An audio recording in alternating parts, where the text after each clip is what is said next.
Hello, everyone. Welcome. I think we'll start the session now. Welcome, everyone, to Better Futures. Better Futures is a signature event by Steelcase where we discuss bold ideas on people and planet, human-centered innovation, and the future of work and society. My name is Devi Schönbeck. I'm Vice President Sales at Steelcase, and I'm very happy to welcome all of you. First of all, the people here joining in the room at our Learning and Innovation Center of Steelcase in Munich as part of the Munich Creative Business Week. We have the pleasure to have this very creative event, one of the largest design events in Germany, and we're happy to be part of that. I have the pleasure to introduce you to a very special edition of a Fireside chat that we have planned with two really globally recognized voices in design, in innovation, and purpose-driven leadership. And I would like to start off with introducing our guest of honor, Tim Brown. Tim is the chair and the CEO, former CEO of IDEO. IDEO probably being the most influential design firm out there in the world. And Tim is really a pioneer in design thinking. He has helped so many organizations in applying the approach of design thinking, of human-centered design. He definitely had an impact on organizations in the way they design, in the way they collaborate, in the way they solve problems. He definitely had for Steelcase. He's also a board member of Steelcase, and he's also written the book Change by Design, which also inspired so many leaders in the world to include human-centered design in their organizations and in their strategies.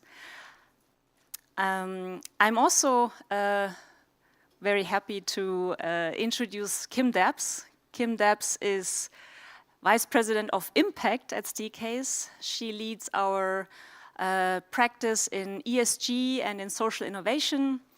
Kim is a true change maker, a storyteller. She also leads projects globally on communities, building communities within organizations, but also in the world beyond that. So she's also the author of the book You Belong Here, a book that really talks about how to create cultures and communities where people feel a sense of belonging, where they feel heard, seen, and valued. So I think there could not be a better person to moderate the session. I'm really excited that these two personalities now will explore how we can design for impact and really talk about how design and innovation can play a role in shaping better futures. So please join me in welcoming Tim Brown and Kim Dabbs.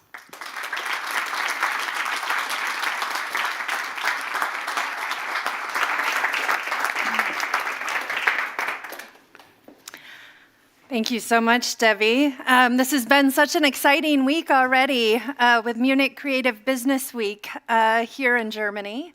Thank you to everyone that's here tonight, and thank you to all of you online that are watching along with us around the world. It is such an honor, Tim, to be with you here tonight, sharing your wisdom, sharing your experience, and really having just an informal conversation around the role of people and planet. When I think of design, IDEO and human-centered design always comes up top of mind for everyone.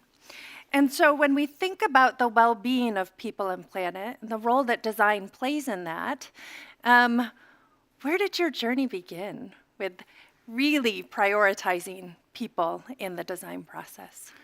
It's an interesting question, actually. At least the response, I hope, will be interesting, because it didn't start when I first went to design school, I have to say.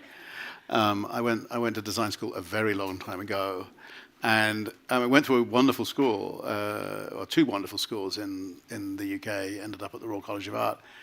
But I think the design education that I went through was very much about either the kind of making the connection between the design of products. I was trained as an industrial designer, and how those products are then made and put out into the world, and or later on it was more about personal expression. I mean, and I was very interested actually in the way technology was embedding itself into products in new ways.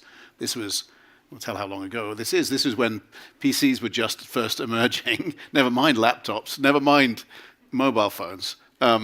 But it was just the beginning of this sort of totally new role, if you like, that technology was playing in our lives in a sort of more abstract way because of intelligence being built in products. Anyhow, started there, but really knew nothing about.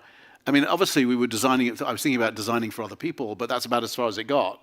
The idea of design research was very minimal. The idea that other people, that I could get my ideas from studying other people, no, ideas came out of my head. All that. Anyway, so I left the RCA and was fortunate to get hired by this just truly brilliant man, Bill Mogridge, who unfortunately passed away a few years ago, but was one of the co-founders of IDEO. It wasn't yet IDEO at the time, but he was already building this idea of an interdisciplinary design organization. And he had hired computer scientists and psychologists and communication designers, as well as industrial designers and engineers. And we were all kind of working together on the kinds of and also he was interested in moving design to be a little bit more strategic. And so I found myself moving to California and working with people who really understood what it meant to be human-centered. Jane Fulton-Suri, who founded the kind of design research practice at IDEO, who's a truly brilliant person, working with her and understanding what it really meant to study people. So that was the beginning, right? And it was at that moment I realized that my design education was just starting, not just ending, it was just starting. And I became totally in love with the idea of, one, design as an interdisciplinary activity, and two, that really interesting ideas can come from the study of people and their behaviors if you do it in the right way. Yeah, when earlier in the week at Munich Creative Business Week, Tim spoke around a project that he was leading that I find incredibly fascinating, because we think about that design education, like you were talking about, starting with that product, really understanding design research. But beyond the product level, you're starting to really scale that, not only through systems, but entire countries. Do you want to share a little bit about that project? Well, I mean, I think that's been happening for quite some time. I mean, and in fact, I would suggest that really the whole sort of kind of rise of the terminology around design thinking and the why we started to actually try to figure out how to express what we did as designers was in order to help connect with people who had problems or were in situations where what was getting designed was not something that was obvious or tangible, like a product or a piece of communications or a building, and so things much more like services or systems. In the case of what we were talking about yesterday, it was the idea of actually helping the design of a ministry whose job it was to explore possibilities for a country. So this is a thing called the Ministry of Possibilities for Dubai, the state of Dubai. And it's very much like designing a sort of a design education program, which also, I mean, we created the D School at Stanford, which has been played a relatively influential role, I think, in promoting these ideas around design thinking, and it was a little bit similar to that, except government ministers and government bureaucrats don't quite behave like design students and engineering students do, and so there was a little bit more work to get them comfortable with the idea of exploring possibilities and doing that in a collaborative way with citizens rather than hiding away and creating new policies and then shipping them out to the populace, which is what governments typically do. So yeah, I mean, that really was using design as a way to create something, in this case, kind of a new institution, whose job it was to engage with their citizens and kind of design a better world for their citizens, I suppose. Yeah, I loved seeing those photos of the kids really starting to play and really getting into the materials, and that democratization of the process itself was Well, yeah. I mean, beautiful. I mean, lots of reasons why that was an important part. One was just getting everybody used to the idea that design is not just about kind of serious things, and that actually we discover ideas through play and playfulness. I think some of you have just been doing a Lego workshop, right? Which, like, I mean, the perfect example. I mean, I wrote in my book, when the first ever product I ever built was something I built for my mother out of Lego, right? I mean, and I mean, it played a huge role. Still plays a role in my life. I still have lots of Lego around at home, but playfulness and play is the way that we as a species, and indeed other mammalian species actually, learn about new things. And so sometimes we forget that. And so introducing play into that environment was important. Also, the agenda for this ministry was very much how do we design a future for our youth. And so, if bringing those stakeholders in, whether they were 7-year-old kids or students or whatever they were, was important. That long-term trajectory, too, like the futures planning of an entire country, of an entire ministry, is such an important part of design right now. And we seem to be in this moment where everything is about speed and acceleration. How do you balance that tension between futures and long-term generational change? I think it's something we're not doing a very good job of, to be really honest with you, anybody. I think, if anything, and my observation is that we, in general, and certainly this is true in the world of business, is getting more and more short term.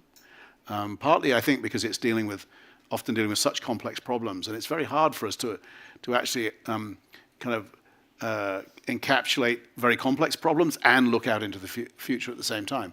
I mean, partly it's hard because that's just an awful lot of variables to deal with. But also it's very hard because then having any point of view about what that future is going to be is very difficult when you've got a very complex system that you might be worried about, whether it's healthcare or the future of work or education or whatever thing it might be. And then when you combine that with the pressure of the volatility of the world today, then I think we have less longer term thinking than we perhaps once did. And I think that our role as designers is to try and kind of push back on that a little bit. I'm not sure that we are even as equipped as we might be to explore futures for complex systems. I think there's still lots to discover about how we should do that better than we've done it in the past. There are so many unintended consequences whenever you design something complex, and the further out you go, the more unpredictable those unintended consequences might be. And so I think there's lots to discover, which is one of the things that's always excited me, by the way, is sort of trying to figure out what's next in the process of design. So I think there's lots of new things to discover about how we design in order to genuinely think longer term, but also deal with complicated things. And actually, I mean, we'll no doubt come back to it, but I think it's one of the more kind of optimistic perspectives I have about AI is that as a technology, it has the potential to help us model and simulate and explore complex futures and do a better job of understanding how they might play out so that we can use them in design. You know, when we think about all of this, the long range and the short term, so often we're rooted in that design around people. And we understand now the need to balance out the design for people and design for the well-being of the planet. And what role is it, and where does that sit within the design process as you think through projects and initiatives? I mean, I perhaps have a slightly off-center view of this, which is, the planet's going to be fine. Whatever we do, the planet's going to be fine. A lot of the species on the planet may not be so great. So I think conservation is actually a really important topic. We don't talk about it a lot. When we talk about planet, we tend to talk about climate a lot. Well, yes, climate's going to have a big impact on our species and many other species. But there are a lot of other things we can and should be thinking about when it comes to conservation of species, because many, if not most, are going to struggle with the change that we've kind of wrought through climate. But I think it's essentially it's the same human-centered problem. It's just that we're talking about a scale of complexity which is way greater than anything we thought about before. So I find them fairly easy to connect together. But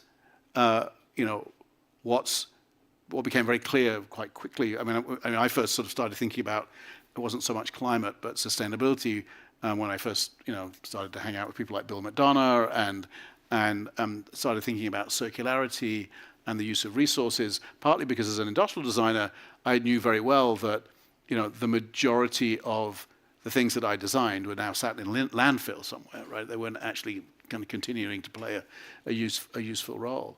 And that, when I'd been educated as a designer, we had absolutely no consideration for what happened after a product was being used. And so, these ideas of circularity were really interesting, but they add a huge amount of complexity even to the design of the simplest product. So suddenly design was going from, okay, it's not that hard at some level to design one of these, but it's really quite hard if you want to design one of these in a way that's totally circular, so that you never waste the resources. That's really, because it's a system problem, not a product problem, it's a system problem. And so we need to bring our imagination, our creativity now, not just to the product or the service and the use of the product and the service, but every aspect of the system that goes into making that product or service, getting it out into the market, what happens afterwards, what happens to those resources. We have to apply our creativity to all of those things. I mean, in some ways that's a little overwhelming. In other ways it's quite exciting because it actually makes almost the whole of our systems of production, it opens them up to the possibility for being creative in new ways. I'll give you an example. IDEO did a lot of work with H&M and their sort of sustainability strategies. And one project, so there was one project that happened which was, the kind of thing you expect to happen in the world of design and sustainability. Redesigned all of their packaging for their online shopping, right? Took all the plastic away, replaced it with paper, a single platform for all of their brands, yet it still allowed all of their brands to show up. That's the kind, and it was great. It was a successful project. Took hundreds of thousands of pounds of plastic out of the system.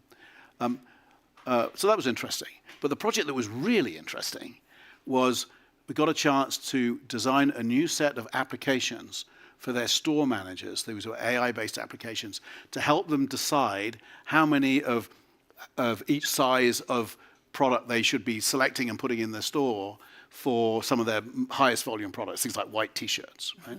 So this was a human-centered design problem. It's how do we design a set of apps that allow them to predict what their sales are going to be like and make sure they've got the supplies happening and lets the factories know what they want and everything.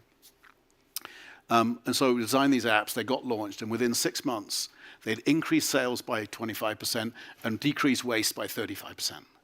Enormous impact. We were nowhere near the product or even the retail store or anything. What had happened, we designed a tool that allowed a store manager to do a better job, and had a huge impact on the business, H&M's business, and on sustainability. So that for me, that was a real kind of, there are so many places where as designers we're not even thinking about working yet. But if we did, we could have a huge impact. And eventually some of these things will get standardized and everybody will be using. But right now, there's still an opportunity for kind of interesting innovation, I think. Yeah, absolutely. We talked a little bit earlier in the day about kind of the role of designer and the design brief. And so much of us live within constraints when that design brief comes across the desk. Where, like the H&M example was a great example of where all of a sudden the flare happens and these beautiful unintended consequences, or maybe well-designed consequences, emerge. Where can we as designers put that intention at that brief level to be able to really open up to possibility and not just risk and constraint? Well, I mean, all design problems have constraints, and if they didn't, we couldn't actually do them. I mean, we couldn't design without constraints. So I think it's important to remember we're actually seeking constraints in some ways. We're looking for constraints. We just want to find the right ones.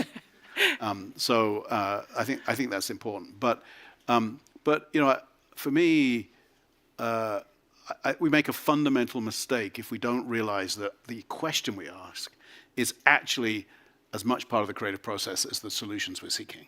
Right? I mean, it is maybe the most important step in the creative process, because often the most insightful question is what leads to sometimes quite obvious but rather remarkable solutions. Right? Maybe I give you an example of that from some of our work, which is, so some years ago, we were approached by this entrepreneur who'd been very successful. He'd been a kind of refugee with his father from Peru, had gone back to Peru and bought a kind of a defunct bank and built a little kind of a conglomerate. Right? But he'd realized that one of the challenges he was facing, as he was really looking to help build the middle class in this emerging economy, was going to be finding employees in the future and creating customers. Right? So he decided to create a new education system.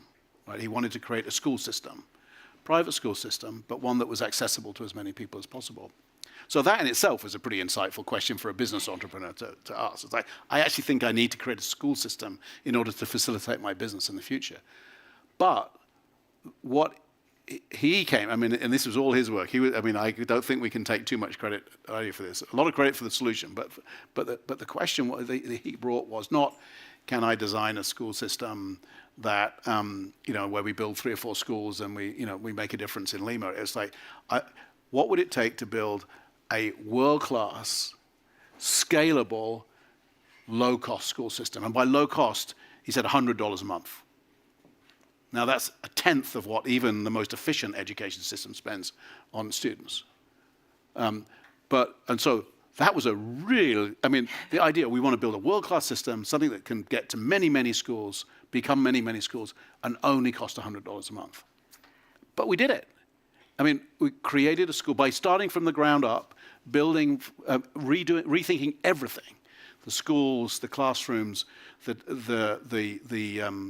kind of the model for teaching. We actually took the Saul Kahn's Khan Academy. It was the first application of that outside the United States, where you were doing a mix of digital online learning and classroom learning.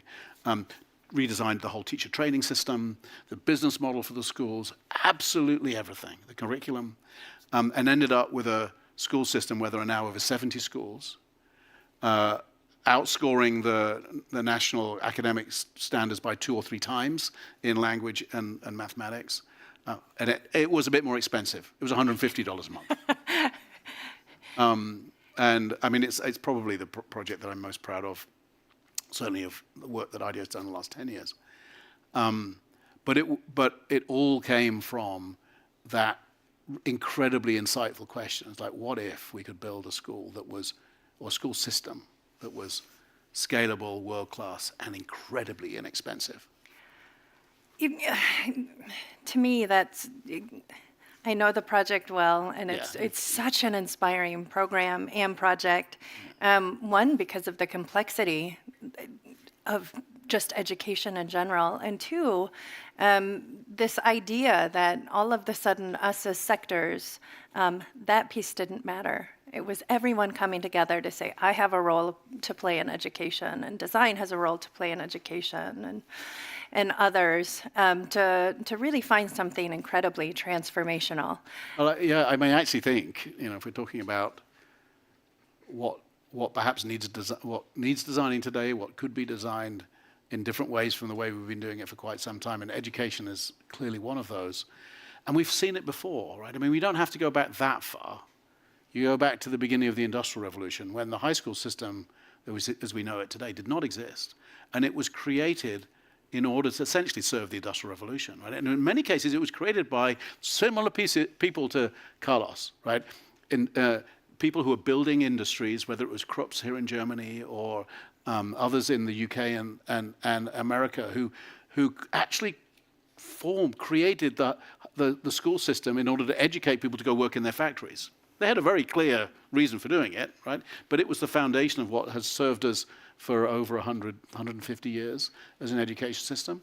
The problem is, of course, now the world's changed significantly, and what our education system needs to be has changed significantly, and how we need to educate has changed significantly. And perhaps the idea of education as something you just do for the first 15 years of somebody's, kind of professional life, and then off they go into it, is no longer maybe relevant. The costs have changed significantly.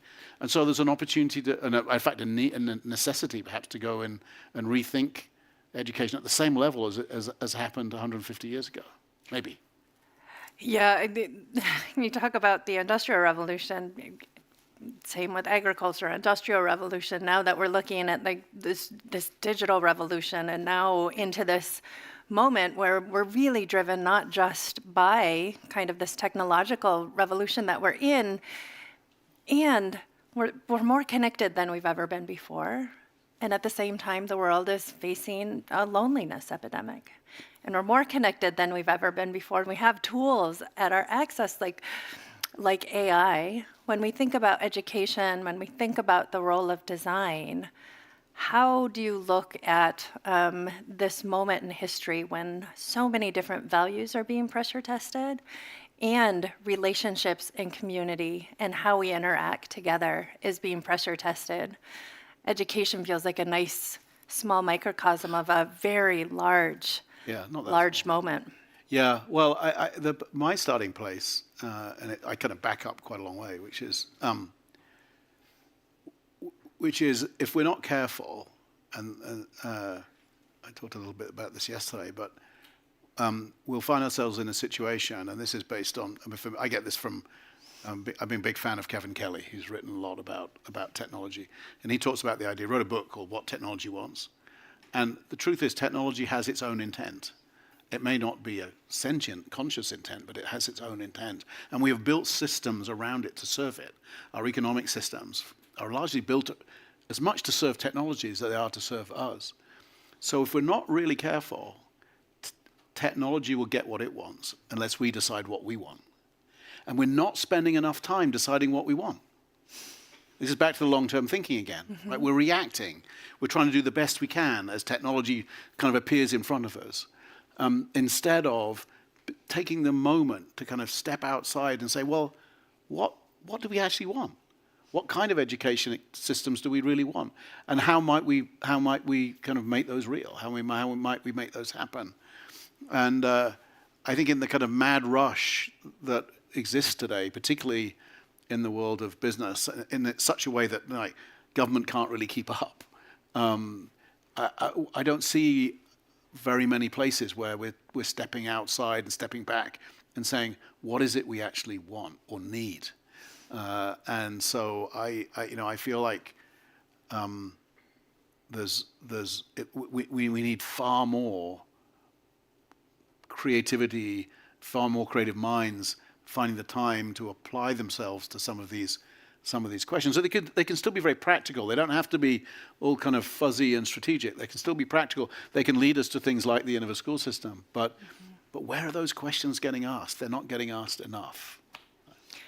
So much of the questions and conversations that people have are when you pass each other at work. Those informal conversations, like we're talking about the macro, but in those micro interactions that happen every day, community matters. And those conversations matter. One of the speakers yesterday was talking about, a couple of those things that really bind together for community is proximity, how we actually interact in space. And for Steelcase as an organization that really tries to understand how people work together, how people build relationships, how people build trust.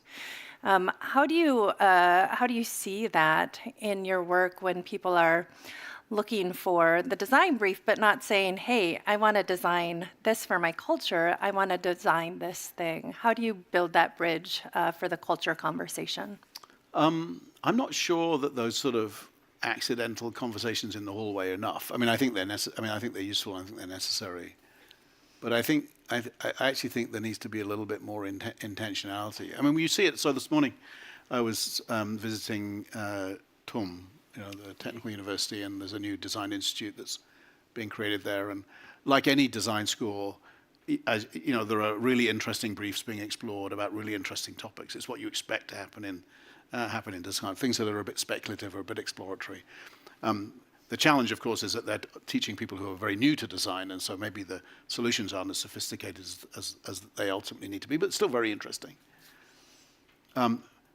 You don't find that kind of work when you wander into a business very often, right? I mean, you do in some. I mean, there are some who are committed to long-term research or whatever, but I think we need to find ways of introducing kind of an intentionality to the exploration of the unknown.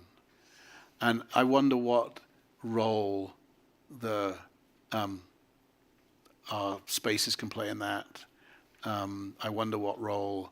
I mean, we used to have. It's a long time ago, but there was a part of IDEO that. And this is slightly off topic, but related.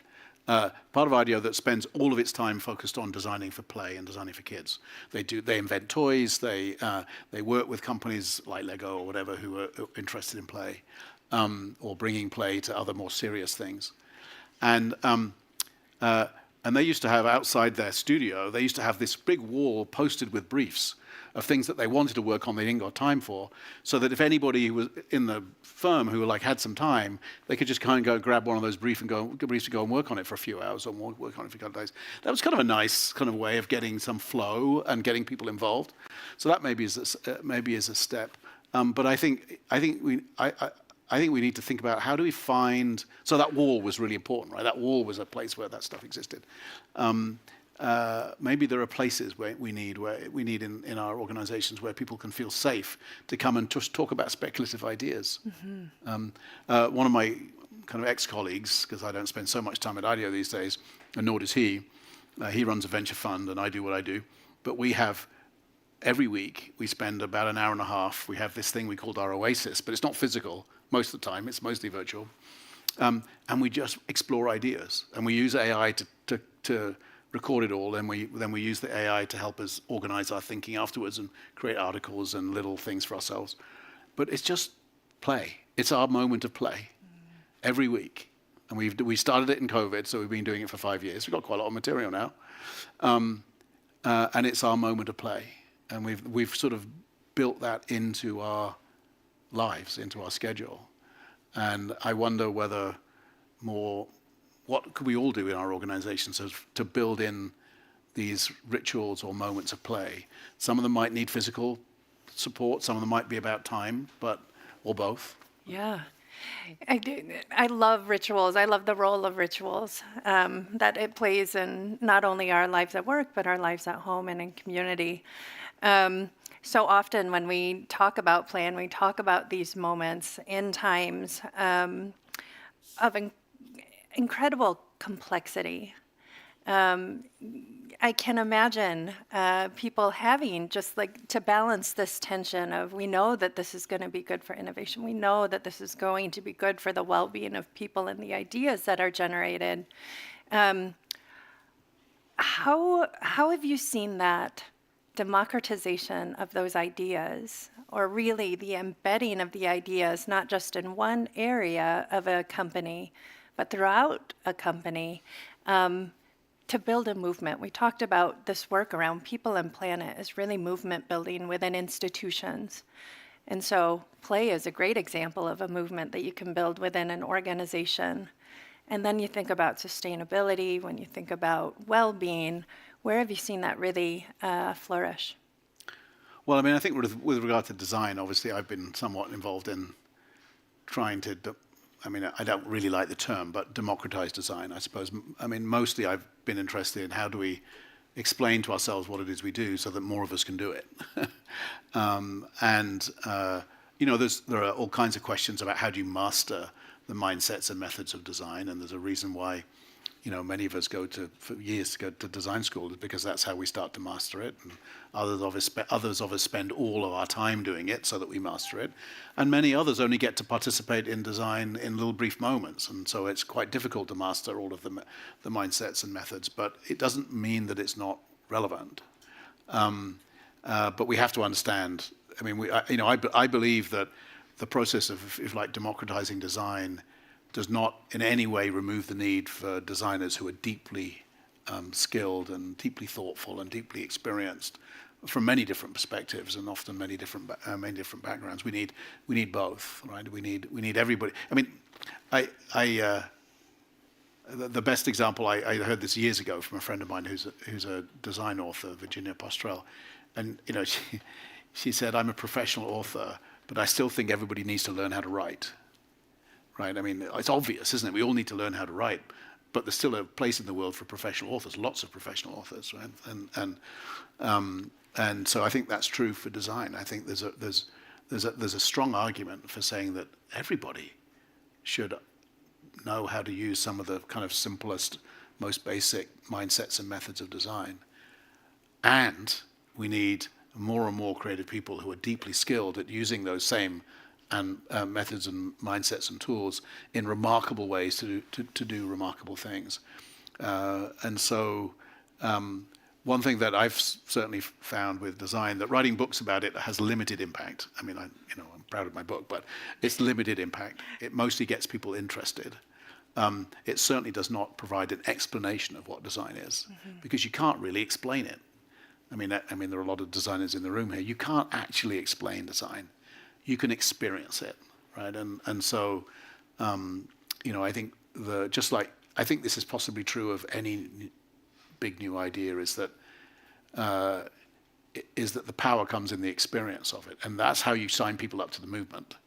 Is you give them an opportunity to experience it and experience what it does to them as individuals. I mean, the thing that I've noticed at IDEO over the years is how many business people who come in incredibly skeptical of any kind of creative process and their abilities to contribute, and go away with a level of kind of excitement and enthusiasm for whatever it is they've helped create, just because they've gone through this new experience, right? And so I don't know what I'm really trying to say here, other than that if we want to have a movement about anything, I believe, whether it's climate, whether it's design, whatever, we need to create the experiences that get people signed up to that movement. I think about the role not only around people and planet, but this moment in time that we're in around AI, and this bridging of the trust that needs to happen, or that's starting to happen with the unknown as we start looking into futures and what the world is going to be like. There's so much possibility in the climate space and the planet space around AI, and there's also a lot of hesitation. So when you think about some of those experiences that you've seen in the world, or some experiences that you've designed or created, where have you seen some trust really be built around understanding the role that AI can have? Well, I think I mean, certainly the work that I've seen happening, in my world and at IDEO and places like IDEO, I think the they're not easy, but the place where trust gets built fastest is when the impact and outcome is significant, right? So, an example is a big program that a team at IDEO completed last year, which was kind of an AI-based tool to support kids with schizophrenia. Schizophrenia is a serious problem, right? And there really aren't. I mean, there are horrible drugs that people take, but there's not a lot of other support for it. And this very simple, very well-designed application created a level of engagement with these kids that had never been seen before.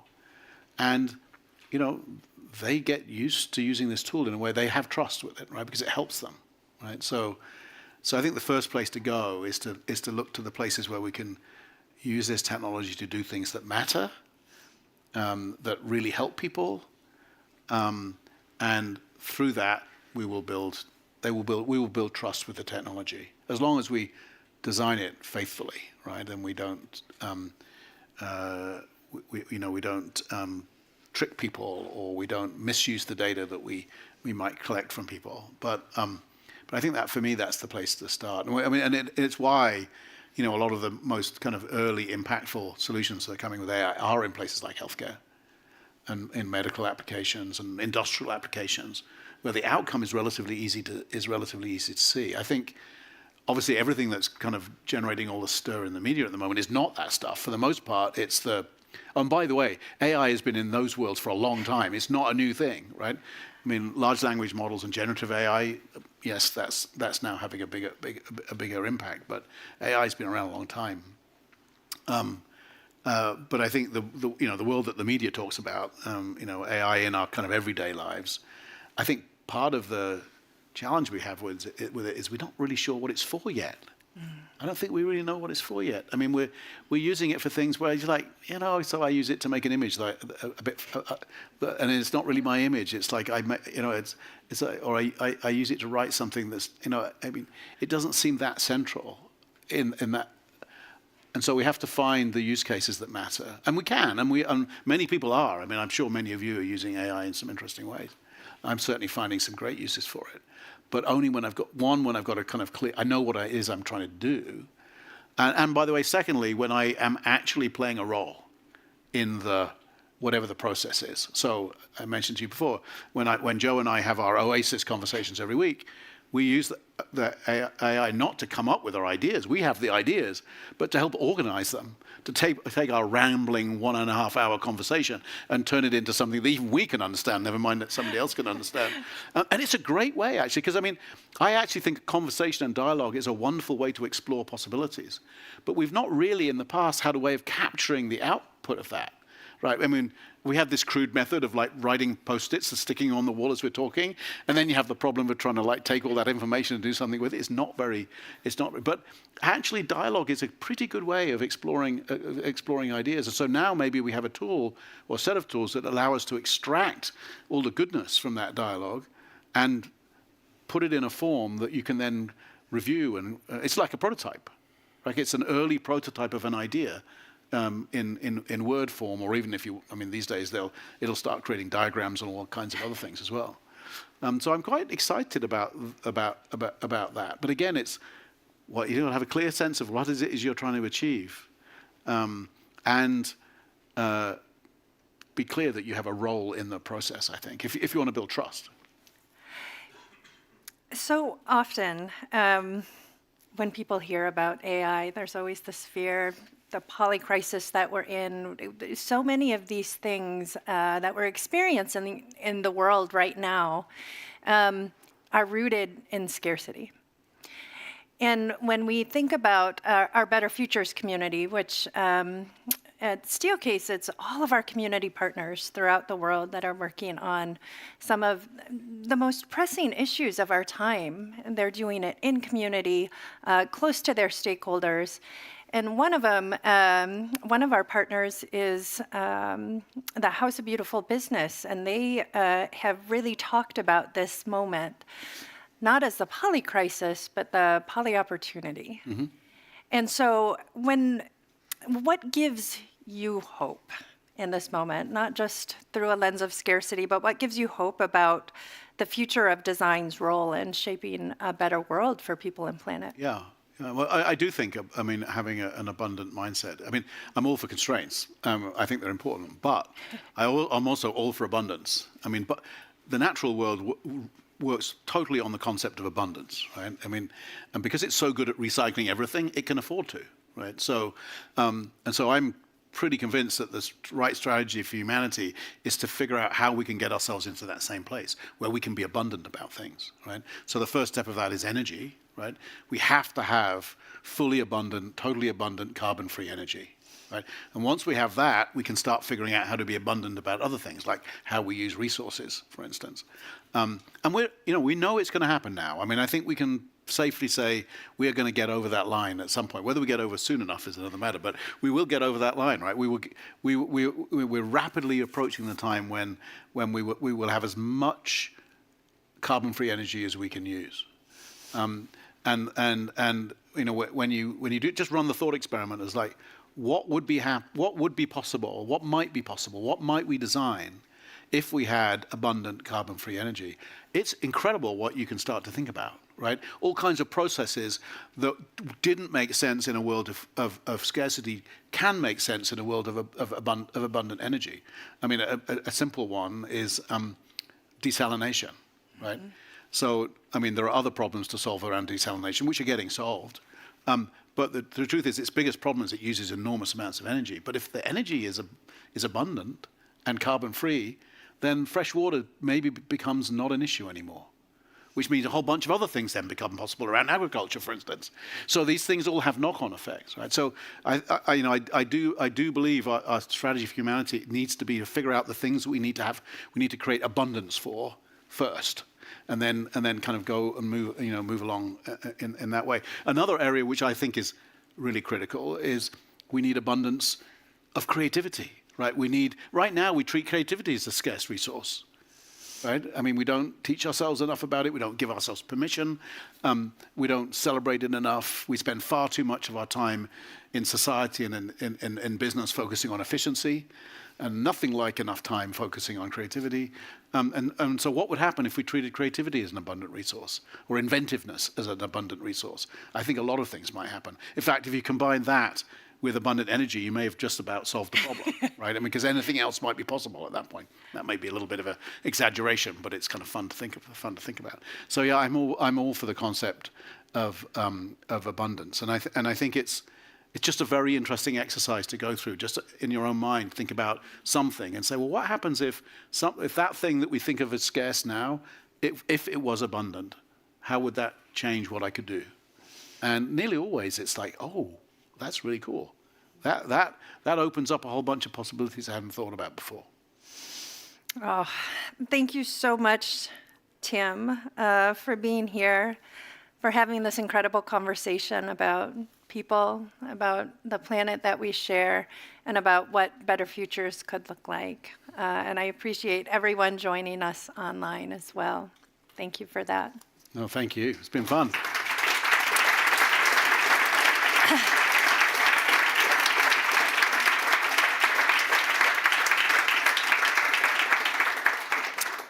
I believe the live stream portion of our event is over, but Debbie and team wanted to make sure that we opened up the floor to a couple quick questions, and then we're going to all go down.